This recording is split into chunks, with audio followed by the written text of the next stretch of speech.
রহস্য কাটছে না চট্টগ্রামের ছাত্রদল নেতা নুরুল আলম নুরু হত্যা নিয়ে। তার পরিবারের দাবি, পুলিশ বাসা থেকে ধরে নিয়ে হত্যার পর তার লাশ ফেলে দিয়েছে। তবে তা অস্বীকার করে পুলিশ বলছে যে তারা কাউকেই আটক করেনি।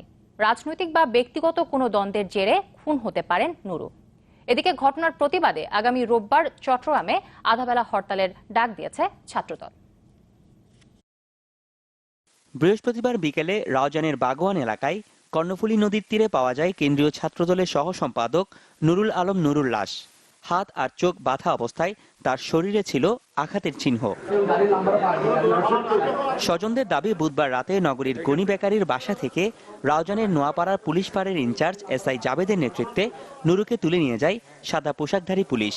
এরপর তাকে পরিকল্পিতভাবে হত্যা করা হয় বলে দাবি তাদের। আমাকে অবস্থায় হ্যাঙ্কাপ পড়াই, লুঙ্গি পড়তে পড়তে শার্ট একটা গায়ে দিয়েছে, একটা হাত ঢুকাইছে গায়ে, আর ঢুকাইতে পারেনি, অতটুকুতে টেনে নিয়ে চলে গেছে। পুরোটা একটা পরিকল্পিত এবং এটা সরকারি পুলিশ প্রশাসনকে দিয়ে হত্যাকাণ্ডটা ঘটিয়েছে। তবে তাকে ধরে নিয়ে যাওয়ার কথা অস্বীকার করেছে পুলিশ। তাদের দাবি, এ বিষয়ে কিছুই জানে না তারা।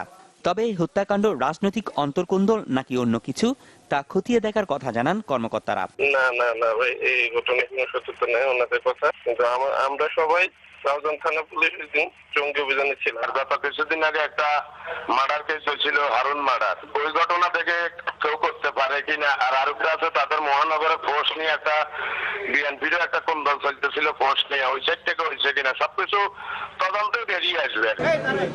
এদিকে শুক্রবার সকালে নুরুর লাশ দেখতে গিয়ে এই ঘটনায় ক্ষোভ প্রকাশ করেন বিএনপির কেন্দ্রীয় ও স্থানীয় মহানগর নেতারা।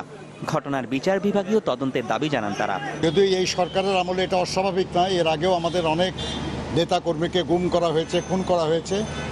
এর সর্বশেষ যুক্ত হলো নুরুল আলম নুরু। এর সুষ্ঠু তদন্ত আমরা আশা করছি। এর প্রতিবাদে রোববারে চট্টগ্রামে মহানগর উত্তর দক্ষিণ বিএনপি এবং অঙ্গ সংগঠন সহ সকলে বিক্ষোভ সমাবেশের জন্য কর্মসূচি দেওয়া হয়েছে। চট্টগ্রাম মেডিকেলে ময়না তদন্তের পর নুরুর লাশ হস্তান্তর করা হয়েছে পরিবারের কাছে। রনি দত্ত, চ্যানেল 24, চট্টগ্রাম।